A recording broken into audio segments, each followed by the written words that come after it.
जर तुम्ही इथे येऊन बसला ना त्याला पुरुषार्थ म्हणतात. पुरुषार्थ. शांत बसून कथा ऐकली त्याला प्राप्त म्हणतात. मग प्राप्त श्रेष्ठ का पुरुषार्थ श्रेष्ठ? वेद कहता है, वेद सांगते तुम्ही इथे येऊन बसला तुम्ही ठीक आहे, तुमचं पुरुषार्थ आहे. महाराज मी कथेला येऊन बसलीये, तुमच्या अगोदर आते, ठीक आहे माई, बहुत अच्छा है, ठीक है, बहुत चांगलं केलं तो माझ्या अगोदर येऊन बसली. शास्त्र कहता है पुरुषार्थ है, पर प्राप्त प्राप्त कथा सुना नहीं देता, यहाँ आकर नींद लगती है. देखो प्राप्त 3 शब्द है, पुरुषार्थ 4 शब्द है.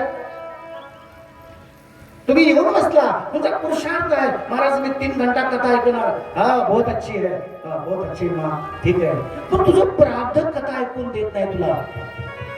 कोणतर मैत्रीण मागाली, मैत्रीण मागे बसली, मावशी पुढे बसली, काकी पुढे बसली, घरीकडे कोण बसले, कोण बघते मागून कोण आलं का, ती आली का, त्या भावकीतली आली का, काय करायचं तुला माहिती? ते प्राप्त कथा ऐकून देत नाही. येशू पुराण सांगताय आगे पीछे कोण बसले कोण आले लेना देना नाही आहे. मग त्या प्रार्थचा पुरुषाच्या दोघांची जोड होती, त्याला कथा समजते. तर शास्त्र सांगते महाराज प्राप्त श्रेष्ठ नहीं है, पुरुषार्थ श्रेष्ठ.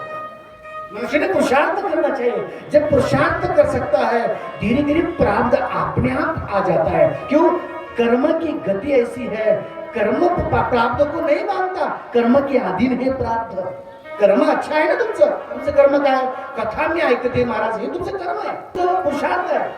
पण कर्म अच्छा आहे. 3 तास लगातार कथा ऐकली, एक कर्म अच्छा है.